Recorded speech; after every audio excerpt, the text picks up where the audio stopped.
नमस्कार बच्चों। पिछली वीडियो में हमने देखा था कि कैसे हम किस के साथ में, जैसे से के साथ में तऊ ते, ये सब की क्या प्रयोग करेंगे उनके साथ में, वो सब हमने पढ़ा था। उसको थोड़ा सा रिवाइज कर लेते हैं हम इस क्लास में भी। और ये जो हम पढ़ रहे हैं वो छठी से 10वीं कक्षा, और जो सी टेट और एस टेट या कोई भी टेट एग्ज़ाम किसी भी स्टेट का हो, सेंटर का हो, उसके लिए भी बहुत उपयोगी होने वाली है। इसलिए सभी बच्चे इस वीडियो को ध्यान से देखें। तो हमने उस दिन ये पढ़ा था कि हमारे संस्कृत में 3 पुरुष होते हैं। अभी हम थोड़ा स्पीड से देखेंगे, जिस बच्चे ने वो वीडियो नहीं देखी है वो उसको देख सकता है। कि सबसे पहले हमने पढ़े थे पुरुष 3 होते हैं, प्रथम पुरुष, मध्यम पुरुष और उत्तम पुरुष। उनके बारे में हम पहले आपको समझा चुके हैं। उसके बाद हमने वचन पढ़े थे। वचन 3 होते हैं हमारे संस्कृत में। हिंदी में 2 वचन होते हैं हमारे, एक वचन और बहुवचन। लेकिन संस्कृत में हमारे 3 वचन होते हैं, एक वचन, द्विवचन और बहुवचन। उसके बाद हमने ये सब देखा था कि हमारा कैसे हम प्रथम पुरुष, मध्यम पुरुष, उत्तम पुरुष का प्रयोग करेंगे, कैसे हम एक वचन, द्विवचन और बहुवचन की पहचान करेंगे, और उनका क्या अर्थ होता है हमारा संस्कृत से हिंदी में, जो आपके सामने इस समय डिस्प्ले हो रहा है। किसी बच्चे को अगर इसका स्क्रीनशॉट लेकर रखना तो वो ले सकता है, क्योंकि अभी हम इसको ज़्यादा नहीं रिवाइज करेंगे, हम पहले इसको पढ़ चुके हैं। और इसको अपनी टिप्पणी पुस्तिका में नोट करें। उसके बाद जब हम अगला स्टेप इससे आता है कि हमें उसको कैसे प्रयोग करना है, तो उसके लिए हमें कम से कम एक धातु रूप तो हमें अच्छे से कंठस्थ होना चाहिए। तो मैंने उदाहरण के लिए यहाँ पर एक धातु रूप लिखा है, पट धातु का लट लकार। अब उसको हमें एक बार याद करना है, क्योंकि अगर हमें एक धातु रूप याद हो गया तो उसके बाद हमें पठ, भू, लिख, क्रीड, जो भी हमारे धातु रूप है, गम, वो सब हमें याद हो जाएंगे थोड़ा थोड़ा देखने के बाद ही। सिर्फ हमें, आपको पता है, एक ही धातु रूप अच्छे से याद करना होता है, उसके बाद सब हमें अच्छे से याद हो जाते हैं अपने आप। तो हम इसको कैसे याद करेंगे, मैंने आपको बताया था कि हम पुरुष को हमेशा ऐसे पढ़ते हैं, और हम कोई भी जब शब्द रूप या धातु रूप याद करें उसको हम ऐसे करेंगे। ठीक है, तो अब हम इसको पढ़ते हैं। जैसे प्रथम पुरुष में ये तो आपको हम पढ़ चुके हैं, एक वचन, द्विवचन, बहुवचन। अब यहाँ पर हम इसको पठती, पठतः, पठन्ति, पठसि, पठतः, पठत, पठामि, पठावः, पठामः। तो इस तरह से इसको एक बार रिवाइज कर लें दोबारा से। पठति, पठतः, पठन्ति, पठसि, पठतः, पठत, पठामि, पठावः, पठामः। अब सब बच्चे इसमें कुछ और ध्यान देने योग्य बातें हैं कि कैसे विसर्ग कहाँ पर होती हैं। तो इसमें ध्यान रखें, द्विवचन में हमारा पूरा हमारा विसर्ग होती हैं तीनों के अंदर, प्रथम पुरुष, मध्यम पुरुष और उत्तम पुरुष के अंदर। और जो हमारा अंतिम बहुवचन है वहाँ हमारा विसर्ग होगा। तो आप इसको एक समकोण की तरह याद कर रख सकते हैं कि बीच में हमारे तीनों ये, लेकिन सिर्फ लट लकार या हमारे रिट लकार में ये नियम लागू होता है। तो इसमें आप ध्यान रखें, व्याकरण का समकोण हम मैथ का अच्छे से समझते हैं। ये हमारा समकोण हो गया कि बीच के तीनों और लास्ट का एक, ये हमारा समकोण है। और इन सब में हमारे चारों में विसर्ग होगा, इसके अलावा कहीं पर विसर्ग हमारा नहीं आएगा। ठीक है, इसलिए सब बच्चे इसको ध्यान से देख लें। ये जो आपको मैंने बताई है एक ट्रिक, उसको अच्छे से ध्यान रखें, कैसे हमारा समकोण बनेगा, कहाँ कहाँ हमारे विसर्ग होंगे। तो इससे आपको आसानी से ध्यान रहेगा। और एक ध्यान रखें कि जो हमारा मध्यम पुरुष में पठता है विसर्ग होगा, और पठत हमारा विसर्ग नहीं होगा। कई बार हमारा सी टेट या एस टेट या कोई भी टेट होता है उसमें कई बार ये पूछा जाता है, तो उसमें हम लोग कन्फ्यूज हो जाते हैं कि हमारा कहाँ विसर्ग आएगा और कहाँ विसर्ग हमारा नहीं आएगा। क्योंकि अगर हमारा थोड़ा सा भी यहाँ पर गलत हो गया कि हमने विसर्ग नहीं लगाया, तो हमारा द्विवचन से बहुवचन चला जाएगा, और विसर्ग लगा दिया तो बहुवचन से हमारा द्विवचन हो जाएगा। इसलिए बच्चे इसको एक बार दोबारा से देख लें उच्चारण अच्छे से। पठति, पठतः, पठन्ति, पठसि, पठतः, पठत, पठामि, पठावः, पठामः। और उसके बाद आप इसके एक दो और धातु रूप साथ में याद कर लेंगे, जैसे कि हमारा गम है, और क्या लिख है हमारी धातु रूप, क्रीड होगा। ऐसे ही हमारे धातु रूप, शब्द रूप हैं, जो धातु रूप हैं हमारे, उनको आप अच्छे से देख लेंगे। एक दो आप उसको याद कर लेंगे, जिससे आपका कंठस्थ हो जाए, आपको प्रयोग करने में आसानी हो। उससे आगे ही हम इसको आगे बढ़ा पाएंगे। तो इससे आगे हम आपके सामने वही, देखो मैंने आपको बताया था कि क्या कॉम्बिनेशन होगा हमारा। पहले हमने एक स्क्रीन पर हमने देखा था कि कैसे सै, तऊ, ते, हमने इनको याद किया। दूसरे में हमने धातु रूप रखा, उसको याद किया। लेकिन ये जो हमारा अब आपके सामने है, वो हमारा दोनों का एक मिला हुआ रूप है, जिससे हमारा एक वाक्य बनता है।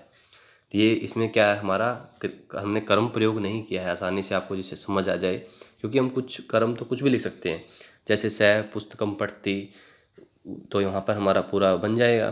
तो यहाँ पर हमने एक आसान बनाने के लिए, जिससे बच्चों के समझ में आ सके, एक ऐसा प्रयोग किया है। अब इसको सभी बच्चे ध्यान से पढ़ें एक बार। उससे पहले आप इसको देख सकते हैं, पिछली मैं स्क्रीन आपको बैक करके दिखा रहा हूँ कि ये जो दोनों हैं इनको अच्छे से पढ़ेंगे आप अगर, तभी आपको ये चीज़ समझ में आएगी। इसमें आपका हमारा सेम चलेगा कि हमारा जो पुरुष है, हमारे जो वचन हैं और कैसे हम उनसे वाक्य निर्माण करेंगे, वो सब हम साथ में करके दिखाएंगे अब आपको।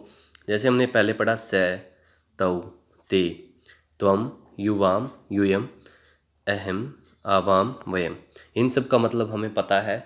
आप बैक करके अच्छे से देख सकते हो। स मतलब वह होता है, तव मतलब वे दो होते हैं, ते मतलब वे सब होते हैं, और तुम मतलब तुम, युवा तुम दो, यूयम तुम सब, अहम मैं, आवाम हम दो, और वयम हम सब।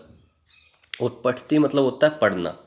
अब हमारा यहाँ पढ़ना एक क्रिया है, तो क्रिया हमारी कर्ता के अनुसार चलेगी।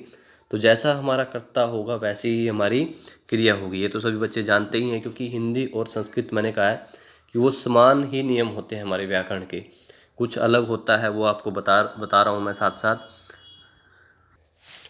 अब हम इनसे पढ़ेंगे कि स पठती, वह पढ़ता है, तऊ पढ़ता है, वे दो पढ़ते हैं, ते पठन्ति, वे सब पढ़ते हैं, त्वम पठसि, तुम पढ़ते हो, युवाम पठता है, तुम दो पढ़ते हो, यूयम पठत, तुम सब पढ़ते हो, अहम पठामि, मैं पढ़ता हूँ, आवाम पठावह, हम दो पढ़ते हैं, वयम पठामह, हम सब पढ़ते हैं। ये हमारा कर्ता और क्रिया का कम्बिनेशन है। जहाँ पर हमारा कर्ता है, क्रिया है, अगर हम जो भी इसमें कर्म प्रयोग करेंगे, जैसे अहम विद्यालये पठामि, मैं विद्यालय में पढ़ता हूँ, अहम पुस्तकम पठामि, मैं पुस्तक को पढ़ता हूँ, इस तरह हम कुछ भी इनके साथ में प्रयोग कर सकते हैं। एक बार आपको इनको अच्छे से प्रयोग करना आना चाहिए कि कैसे। दोबारा इसको देख लें एक बार। स पठती, तो पढ़ता है। कई बार क्या होता है कि हमें अगर हमारे सामने कोई छठी, सातवीं, आठवीं, नौवीं, 10वीं खाली स्थान आता है, रिक्त स्थान आता है हमारे सामने, उसमें हमारे कुछ भी दिया होता है और लास्ट में हमें पठंती लिखा हो और सामने उसमें रिक्त स्थान दे रखा है, बीच में कुछ भी कर्म हमारा प्रयोग है, तो हम पठंती देखते ही समझ जाएंगे कि वहाँ हमारा पठंती के साथ में क्या आने वाला है, ते। अगर कहीं पठामय लिखा हुआ है तो हम समझ जाएंगे वयम। अगर हमारे सामने आवाम लिखा हुआ है तो हम समझ जाएंगे कि वहाँ पर आवाम के साथ क्या आएगा, पठाव है। अगर हमारे सामने पठामी लिखा हुआ है तो हम उसको समझ जाएंगे कि इसके साथ में क्या आएगा, अहम। तो उसको अगर हमारा ये टेबल याद है तो हम उसको पूरा हमारा संस्कृत, आप ये समझ लीजिए व्याकरण आपको 50%, 50% से ज़्यादा आप समझ चुके हैं, क्योंकि आपका ज़्यादातर हमारा छठी से 10वीं तक और हमारे जो टैट एग्ज़ाम है सब में यही प्रयोग होता है। ज़्यादातर इसी संबंधित प्रश्न पूछे जाते हैं। तो उसमें हमारा यही एक हमें याद होना चाहिए हमेशा, हमारा उसी टाइम देखते ही हमें याद आ जाना चाहिए कि हमारा जहाँ युवाम है वहाँ पठता ही आएगा।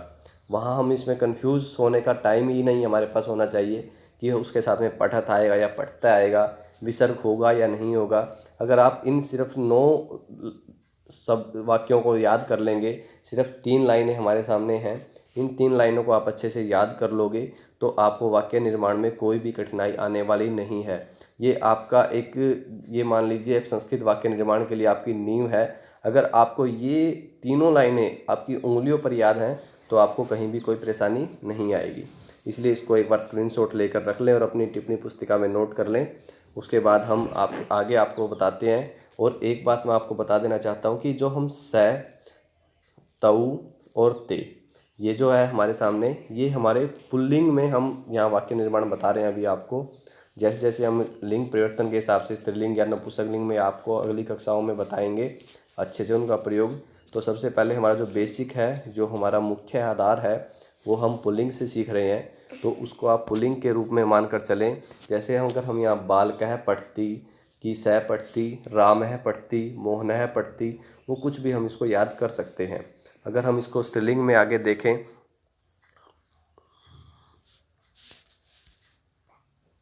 अगर हम इसको स्त्रीलिंग में देख लें एक बार कि वहाँ पर हमने स लिखा था, यहाँ पर हम क्या प्रयोग कर रहे हैं, सा, ते, ता। तो वहाँ पर हमारा अगर कोई लड़की है उसके लिए हम सा प्रयोग करेंगे। अगर 2 लड़कियाँ हैं ते और ज़्यादा हैं तो ता। लेकिन हमारा जो क्रिया है वो हमारी सेम रहेगी। मैंने वहाँ पर आपको पढ़ती पढ़ता है पठंती पढ़ाया था, यहाँ पर लिखती लिखता है लिखंती। वो मैं आपको बता चुका हूँ कि अगर हम यहाँ गच्छती गच्छता गच्छन्ती लिख सकते हैं। पढ़ती की जगह आप कोई भी धातु रूप प्रयोग कर सकते हैं, लेकिन आपको ये ध्यान रखिए कि इसमें ती तह अंति। यह आपको मैं अगली वीडियो में बताऊंगा कि कैसे आप इसमें भी आप याद करें कि एकवचन में हमारा लास्ट में ती होगा, द्विवचन में आपका तय होगा और आपका बहुवचन में अंति होगा। इस तरह से भी आप इसको अच्छे से याद कर सकते हो। एक बार इसको कंप्लीट आप उसको नोट कर लें, देख लें अच्छे से। कोई डाउट है, कोई परेशानी है तो उसको कमेंट में लिखें या मुझे बताएं, जैसे भी आपको उसका निवारण किया जाएगा। इसलिए सभी बच्चे इस पूरी वीडियो को ध्यान से देखें।